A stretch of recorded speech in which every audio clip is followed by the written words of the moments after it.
Hi there, I'm Alex Cunningham, and I'll walk you through this Notion tutorial step by step. Let's jump right in.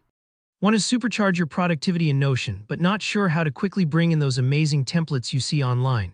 Today, I'm going to walk you step by step through importing any Notion template to your workspace, regardless of whether you're new to Notion or simply looking for a refresher. By the end of this tutorial, you'll be confidently importing templates, streamlining your workflow, and making Notion work better for you, all in just a few minutes. So let's hop right in. First, make sure you're logged into your Notion workspace. I always like to start here because, as you know, Notion works best if you're right in the spot where you do your daily planning or project organizing. Once you're there, look to create a fresh page. This is where your new template is going to live. I recommend clicking the Add a Page button either on your sidebar or wherever you like making new pages. You can name it anything for now. The name isn't locked in, you'll be able to adjust it once the template is in place.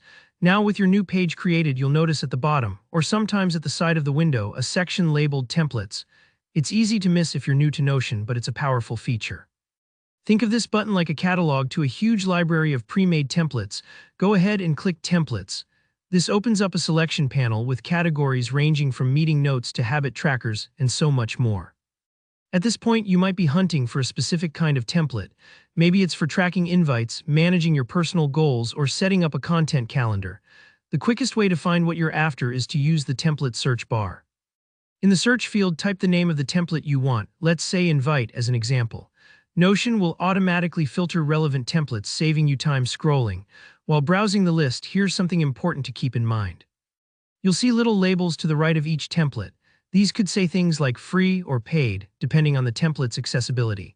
Many Notion templates are totally free, awesome for students or anyone on a budget, but some premium options do require a subscription or a one-time purchase. Take a moment to check these labels so you know exactly what you're about to import. If you're just getting familiar with Notion, I recommend starting with free templates to get a feel for the platform. Now all you have to do is select the template you want. Just click on the template and Notion will drop all its pre-built structure right into your page. It really is that simple. Everything from tables and checklists to linked databases and filters will be set up, just waiting for you to customize. If everything doesn't look perfect at first, don't worry. Sometimes templates might take a few seconds to load, especially if there's a lot of content or if your internet is running a bit slow. And remember, you can always tweak, delete, or duplicate any part of your new page. Treat it like blueprint you can remodel as you see fit. And just like that, you've imported a Notion template into your workspace. With this skill, you'll be able to build your Notion setup faster and experiment with tons of pre-designed layouts to find what fits your workflow. If you found this tutorial helpful, don't forget to like the video. It really helps out the channel. Drop a comment below if you have any questions or if you'd like advice on which templates work best for different tasks. And of course, subscribe for more super easy Notion tutorials and productivity tips. Thanks for watching and happy organizing.